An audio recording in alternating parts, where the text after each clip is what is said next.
Selamat datang di channel saya Serangga Gatal. Jangan lupa di like dan subscribe-nya. Oke, kita mulai. Melihat ekspresi marah dari Tuan Segala Jiwa, Kaisar Huantian tidak bisa menahan tawa. Huntian Dijun berkata dengan acuh tak acuh, lagi pula, jika tebakan kursi ini bagus, bahkan jika itu adalah putra dewa, jika dia ingin menjadi dewa, dia membutuhkan kesempatan untuk menyingkat ketuhanannya dan membangun posisi yang saleh. Jantung operator Tian bergetar. Dia juga sudah lama mendengar bahwa dengan munculnya dunia emas, akan ada peluang untuk menjadi dewa di negeri dongeng ini di masa depan. Tetapi untuk pertama kalinya, saya mengetahui bahwa keturunan para dewa asli juga mengincar kesempatan seperti itu. Saya pikir para dewa akan menyusup ke dunia abadi untuk berurusan dengan pria itu Wang Ye. Ternyata mereka memiliki tujuan lain. Tian Houzi bergumam dalam hatinya. Wan Lingjiao didukung oleh Dewa Tianwu, dan mencoba untuk memimpin putra dewa ke negeri dongeng. Kekuatan lain di dunia yang didukung oleh dewa mungkin juga merencanakan hal serupa. Dapat diperkirakan bahwa di tahun-tahun mendatang, ketika kesempatan untuk menjadi dewa muncul di dunia peri, betapa berbahaya dan rumitnya situasinya.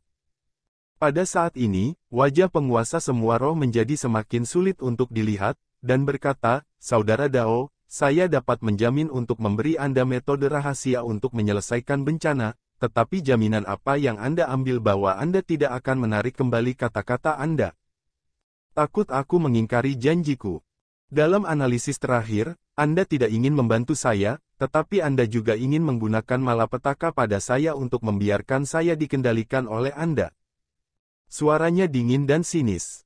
Raja peri yang berani bermain trik di depannya itu konyol. Master Sekte Wanling menyipitkan matanya dan berkata, "Saudara Dao, saya harap Anda tidak mengecewakan saya." Dia meletakkan jimat rahasia hitam di tangannya, menggantinya dengan slip batu giok yang terbuat dari tulang putih, dan berkata, "Ini adalah teknik rahasia untuk menyelesaikan bencana ilahi. Ngomong-ngomong, aku akan melemparkannya ke Tian Shouzi tidak jauh." Kaisar Huntian berubah pikiran lagi dan berkata, "Tunggu, berikan saja padaku." Persetan. Tian Shouzi sangat marah sehingga dia ingin memarahi ibunya, lelaki tua sialan ini bukan apa-apa. Master Sekte Wanling tidak ragu-ragu, dan menyerahkan slip giok tulang putih kepada Kaisar Huntian. Baru setelah dia mengetahui bahwa tidak ada bahaya dengan indera spiritualnya, lalu dia menyingkirkan slip batu giok dan berkata, "Tunggu sebentar, biarkan aku melihat dulu." Setelah melihat batu giok itu tergelincir, wajah Kaisar Huntian tiba-tiba menjadi muram, dan niat membunuh muncul di matanya. "Anak tua, apakah kamu bermain di kursi ini?" Penguasa segala roh mengerutkan kening dan berkata, "Kamu harus tahu kekuatan malapetaka terlarang apa yang merupakan malapetaka Tuhan. Jika tidak ada kekuatan dewa, bagaimana itu bisa diberantas?" Setelah jeda, dia berkata, "Teknik rahasia dalam slip giok tidak dapat membasmi kejahatan, tetapi dapat membantu Anda menekan erosi kekuatan kejahatan. Selain itu, setelah kedatangan Lord God, sarana Lord God akan membantu Anda menyelesaikan bencana di tubuh Anda sepenuhnya." Kaisar Huntian mendengus dingin dan berkata, "Saya harap seperti yang Anda katakan." Penguasa segala jiwa tiba-tiba menarik napas lega. Tapi saat ini, Tian Shouzi tiba-tiba berkata dengan dingin, "Orang tua pemburu, tidakkah kamu khawatir bahwa pihak lain akan menghancurkanmu setelah kamu membawa dewi itu?" Master Sekte Wanling sedikit berubah, tetapi pada akhirnya tidak mengatakan apa-apa. Tian Shouzi dengan sinis berkata, "Seperti yang diharapkan, ini adalah kamu, generasi Kaisar Iblis yang bermartabat, yang akan menjadi anjing terlepas dari wajahnya. Dia sangat keterlaluan. Tapi ketika jalan untuk menjadi dewa muncul, itu akan memberi saya lebih banyak kesempatan untuk menyatakan diri sebagai dewa." Ini disebut yang pertama mendapatkan bulan di dekat menara air. Operator Tian kehilangan kata-kata. Master Sekte Wanling juga terlihat aneh dan berkata, "Karena Brother Taoist memiliki rencana ini, tolong lakukan secepat mungkin." Kaisar Huntian mengangguk sedikit. Faktanya, dia tidak bisa mendukungnya terlalu lama, dan menjalankan dojo ini dengan seluruh kekuatannya membuat Kaisar seperti dia merasa kewalahan. Tentu saja, dia masih sangat tenang di permukaan. Aktif. Dia menarik napas dalam-dalam, dan Kaisar Huantian berteriak keras. Ledakan. Bayangan pohon besar yang seolah-olah berakar di langit dan dunia bergetar, dan kemudian sebuah cabang naik ke langit, menembus ke kedalaman langit yang tak terbatas, dan menembus dinding ruang dan waktu sampai akhirnya, yang kejam dia membanting keras pada penghalang batas yang misterius dan tinggi. Ini adalah terowongan ruang waktu, dibangun di atas cabang yang hampir ilusi, dan dalam sekejap mata, ia telah muncul di atas langit, selesai. Penguasa segala jiwa menunjukkan kegembiraan. Pola rahasia jalan yang dicakup oleh dojo ini sebenarnya adalah koordinat spasial. Dan sekarang, jalan menuju domain dewa telah diaspal dari kedalaman ruang dan waktu. Ledakan. Langit runtuh, dan kekuatan ruang dan waktu berubah menjadi portal pusaran yang terdistorsi, seperti mulut berdarah terbuka di langit. Anda bisa melihat samar-samar bahwa di portal ruang angkasa pada waktu itu, sosok tinggi dan kokoh terpantul, bermandikan cahaya menyilaukan. Seperti dewa di atas 9 langit. Tian Huazi dan Zuyu Dapengber terkejut. Apakah ini jalan dari domain dewa? Wajah Kaisar Huntian pucat, dan dahinya berkeringat. Menjalankan area ini menghabiskan terlalu banyak, dan sekarang, dia hampir tidak dapat menahannya.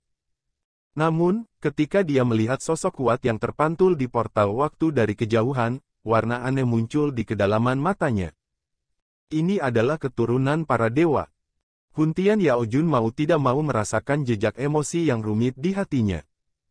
Beberapa orang terlahir rendah hati seperti rumput. Dan beberapa orang dilahirkan untuk menjadi anak-anak Tuhan, perbedaannya terlalu besar. Bahkan jika dia adalah pembangkit tenaga listrik yang tiada taranya yang menginjakkan kaki di Taijing sejak era kejatuhan abadi, dia tidak bisa menahan perasaan ketidakadilan nasib. Dan pada saat ini, seluruh pemimpin Wanling gemetar, dia benar-benar berjongkok di tanah, dan berkata dengan hormat, bawahanku Wan Yunya, selamat datang anak Tuhan. Wan Yunya, kamu telah melakukan pekerjaan dengan baik. Ketika aku mematahkan belenggu kekuatan ruang dan waktu, aku akan datang ke dunia, dan aku akan memberimu berkah. Di portal ruang dan waktu, sosok tinggi itu membuka mulutnya, dan suaranya bergemuruh, seolah-olah Tuhan mengeluarkan wasiat, mengungkapkan keagungan yang agung. Kaisar Huantian, saya telah mendengar Wan Yunya berbicara tentang Anda. Anda telah berkontribusi besar untuk membuka perjalanan waktu dan ruang.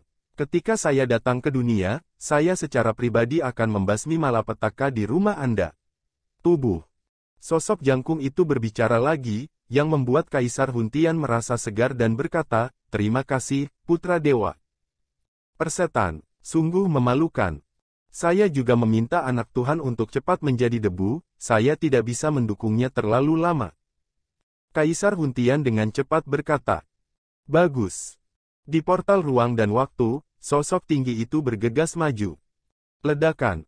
Kekuatan ruang waktu yang kejam melonjak, terus-menerus menghalanginya. Saat ini, semua orang yang hadir dapat melihat dengan jelas wajah sebenarnya dari Tuan Putra Allah.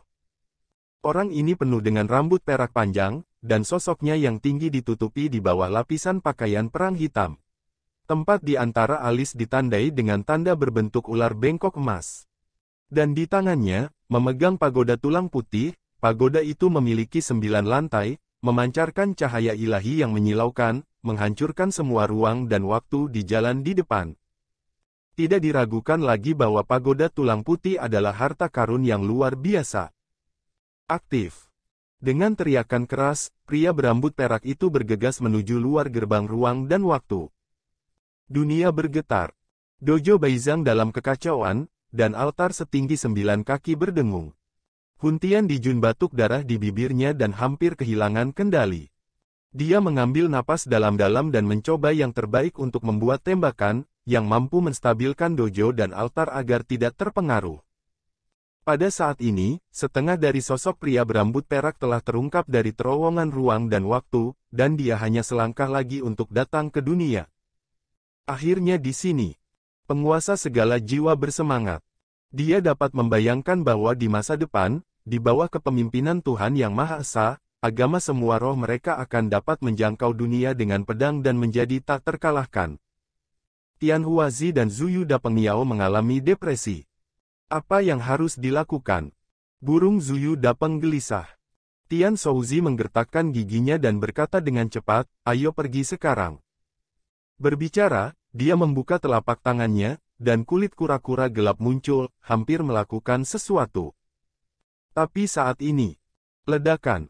Tiba-tiba, Kaisar Huantian dan Tuan 10.000 roh mengubah ekspresi mereka. Istirahat. Penguasa segala roh menembak langsung untuk memblokir ki pedangnya. Dalam sekejap, seluruh tubuhnya terguncang dan terbang keluar. Ledakan. Seperti komet yang jatuh ke tanah, dojo itu terkoyak, runtuh, dan runtuh. Platform setinggi 9 kaki di tengah dojo juga runtuh inci demi inci. Menerima dampak seperti itu, bayangan pohon besar yang dipantulkan di langit dan bumi bergetar hebat, pecah dan melayang seperti gelembung. Sialan. Kaisar Huntian sangat marah. Ini mengejutkan pria berambut perak yang baru saja keluar dari tengah jalan, dan mengeluarkan raungan yang menakutkan. Siapa yang berani merusak acara besar ini? Pria berambut perak itu sangat marah, dan tubuhnya gemetar. Dia sudah sangat lama menunggu untuk datang ke dunia peri. Saya akhirnya mengantarkan momen ini. Itu hampir membuatnya gila. Namun demi menyelamatkan nyawanya, pria berambut perak itu harus menyerah dan mundur ke terowongan ruang waktu sesegera mungkin. Ledakan. Saat dia mundur, portal ruang dan waktu runtuh, berubah menjadi semburan ruang dan waktu yang ganas yang menghilang. Pada saat itulah juga pria berambut perak itu melihat orang yang melakukan hal buruk padanya. Seorang pria muda berjubah hijau. Bajingan kecil, aku, Lu Feng, mengingatmu. Ingat urlnya. Pria berjubah perak itu memiliki pipi biru dan niat membunuh. Retakan mulai muncul di terowongan ruang waktu, dan fragmen waktu dan ruang meluncur di pipi pria berjubah perak itu, menciptakan luka berdarah. Pria berjubah perak itu ngeri, dia tidak berani ragu lagi, dia berbalik dan pergi. Sampai sosoknya menghilang, terowongan yang melintasi antara lapisan dinding batas ruang waktu hancur dan menghilang. Langit bergolak, dan turbulensi ruang dan waktu mengamuk. Pedang menyerang, menghancurkan dojo, menghancurkan altar, menghancurkan bayangan pohon besar, dan portal ruang dan waktu di langit juga runtuh. Di bumi, penguasa segala roh sangat marah, dia merasa seolah-olah seseorang telah menikam pisau di jantung, dan ketidaknyamanan itu akan meledak. Tidak ada yang tahu berapa banyak usaha dan harga yang telah dia bayar untuk menerima putra Tuhan dalam beberapa tahun terakhir. Tapi sekarang, semuanya sudah berakhir. Ini sangat marah sehingga pemimpin semua roh menjadi gila. Sialan. Wajah Kaisar Huntian pucat pasi, dan tubuhnya penuh dengan niat membunuh. Dia juga marah. Saya juga tidak menyangka bahwa pada saat terakhir ini, hanya pedang Ki yang menghancurkan segalanya. Siapa yang menembak, pengaturan waktu pedang ini terlalu ganas, terlalu kuat. Burung Peng besar terkejut. Operator Tian juga tercengang. Dia telah merencanakan untuk menggunakan harta rahasia untuk melarikan diri dengan burung Zuyu Dapeng. Saya tidak pernah menyangka bahwa perubahan yang begitu mengejutkan terjadi. Manusia tidak sebaik Tuhan, itu saja. Guru. Di kejauhan, terdengar teriakan keras. Semua mata tertuju ke kejauhan. Di dunia yang redup, sesosok tinggi datang ke arah sisiran. Di tangannya, dia membawa seseorang. Itu adalah Su Yi dan Wei Sun, imam kepala sekte Wanling. Kenapa nama keluarga Su itu lagi? Burung Zuyu Dapeng tercengang. Mata Tian Shouzi berkilat, dan dia berkata, tidakkah menurutmu dia datang dengan tepat? Selanjutnya, akan ada keseruan untuk ditonton. Dalam suaranya, ada nada Schadenfreude. Tidak ada alasan lain. Kaisar Huntian juga berpartisipasi dalam pertempuran asli malam abadi. Dan sekarang, reinkarnasi Wang Ye ada di sini. Langit dan bumi sunyi, dan turbulensi ruang dan waktu dalam kehampaan berangsur-angsur menghilang. Melihat Su Yi dari kejauhan. Wajah Kaisar Huntian suram, dan niat membunuh melonjak di matanya, dan berkata, pedang sebelumnya berasal dari tulisan tanganmu. Su Yi menatap aneh dan berkata, tentu saja. Dia bunuh diri di Gunung Tiankue sendirian, dan sekarang sekte Wanling kita sudah tiada. Saat dia berbicara, matanya merah, dan matanya dipenuhi dengan kesedihan dan kemarahan. Kepala sekte All Souls bersenandung, tangan dan kakinya gemetar, dan sekte semua roh menghilang. Rencana untuk menarik putra Tuhan dihancurkan, dan sekarang bahkan sekte yang dia ciptakan telah hilang. Di bawah pukulan beruntun ini, dialah yang biasa saya lihat angin kencang dan ombak, dan pada saat ini saya sangat marah sehingga saya hampir muntah darah, dan seluruh tubuh saya gemetar. Su Yi. Ekspresi Kaisar Huntian berubah, dan dia dalam keadaan terkejut. Awalnya, dia sangat marah sehingga dia ingin membunuh seseorang begitu saja untuk melampiaskan amarahnya, tetapi pada saat ini, dia tiba-tiba ditahan. Tian Huazi dan Zuyu Dapeng saling berpandangan dengan ekspresi aneh. Ternyata Church of All Souls sudah tiada. Tiba-tiba, mata Master Wanling memerah, dan dia berkata dengan tajam, Wei Xun, apakah kamu membawanya ke sini? Wajah Wilson tiba-tiba berubah, dan dia berkata Master Sekte. Penguasa segala jiwa sangat marah, aku bertanya apakah itu kamu? Wilson menunduk, setuju. Ini sangat marah sehingga penguasa segala jiwa akan menggigit giginya, kamu orang tua harus dibunuh. Jika bukan karena Anda, Tuhan Putra Dewa akan berhasil datang ke negeri dongeng. Aku akan membantumu. Su Yi mematahkan leher Wei Xun. Suara tulang patah. Wilson tercengang. Dia awalnya berencana untuk memancing Su Yi datang dan membunuh Su Yi, siapa sangka hal seperti itu akan terjadi. Segera, Wilson kehilangan kesadaran, seluruh tubuhnya menghilang, dan dia meninggal. Sek Master of All Souls menyipitkan matanya, dan akhirnya tenang, dia menyadari ada yang tidak beres.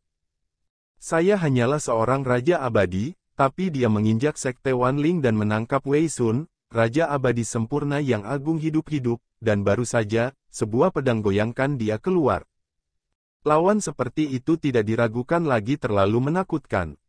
Saudara Huntian, tolong ambil tindakan dan hancurkan orang ini. Saya berjanji akan membasmi malapetaka bagi Anda di masa depan.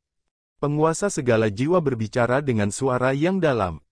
Kelopak mata Kaisar Huntian melonjak, dan dia berkata dengan kosong, kamu bertanggung jawab atas harta yang dianugerahkan oleh para dewa, apakah kamu masih takut menjadi abadi? Penguasa semua jiwa mengerutkan kening dan berkata, Saudara Taois, Anda juga telah melihat bahwa orang ini telah merusak perbuatan baik putra dewa-dewa, dan dosanya adalah tidak bisa dimaafkan.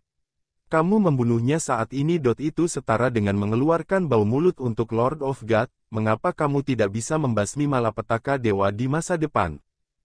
Kaisar Huntian mencibir, putra dewa mungkin tidak lagi dapat datang ke alam abadi dalam waktu singkat, jadi mengapa aku harus melampiaskan amarahku?